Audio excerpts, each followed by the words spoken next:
আসসালামু আলাইকুম। আশা করি আপনারা সকলে অনেক অনেক ভালো আছেন। তো আলহামদুলিল্লাহ আল্লাহর রহমতে আমি অনেক ভালো আছি। তো আজকে আবার নতুন একটা ব্লগ ভিডিওতে আপনাদের স্বাগতম। যারা চ্যানেলটিকে সাবস্ক্রাইব করে দেননি সাবস্ক্রাইব করে দেবেন।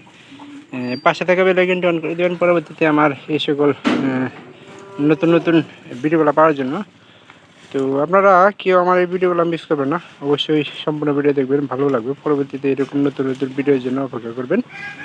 তো আজকে যে ভিডিওটা, বাছুরটা কিন্তু ধীরে ধীরে খাওয়া শিখতেছে, আর ও অনেক কিন্তু দুষ্ট টাইপের, আর ওর পিছন থেকে কিন্তু লাথি মারার একটা অভ্যাস আছে।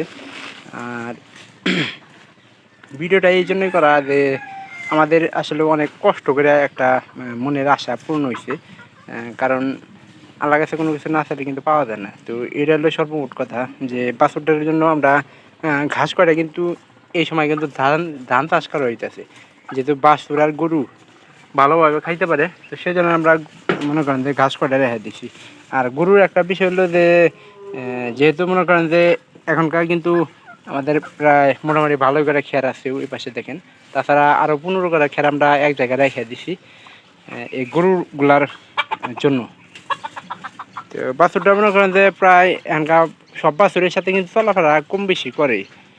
তো এখানে আমরা কিন্তু ঘাসের চারা রাখছিলাম কিছু, এই যে ঘাসগুলাতে এগুলো চারা আমরা এই পাশে রেখে দিয়েছিলাম। আর খড়গুলা কিন্তু এই বন্যা সিজনে যাতে আমরা খাওয়াইতে পারি সেজন্য কিন্তু রাখা হয়েছিল, কিন্তু এখনও কিন্তু একটা খেরেও আমাদের কিন্তু ব্যবহার করা নেই বা খিলানো হয় না। আর এখানে ঘাসের চারা রাখছি বন্যার পরবর্তী সময়ে গাছগুলা যাতে চারা দিয়ে আরও মনে করেন যে বেশি বেশি ঘাস কাটতে পারি, এই জন্যই।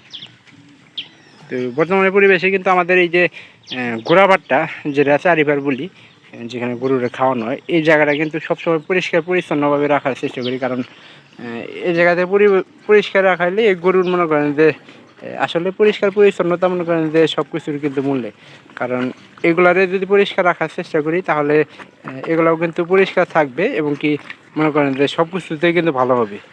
পরিষ্কার পরিচ্ছন্ন থাকলে আপনার দেখা যায় যে গরুর স্বাস্থ্য ভালো হয়, সব দিক দিয়ে মনে করেন যে আগে না দেওয়া যায়। তো যারা যারা আমার এই ভিডিওগুলো যে এখান থেকে দেখতেছেন অবশ্যই এই চ্যানেলটিকে সাবস্ক্রাইব করে দেওয়ার চেষ্টা করবেন, এবং পাশে থেকে বেল আইকনটি অন করে দিবেন। আর এই যে দেখেন বাইরে কিন্তু আরও গরু আছে, এই গরুটাকে একটু ভিতর দিয়ে দিই। এটা আমাদের পাশের বাড়ির গরু, তো তো এটা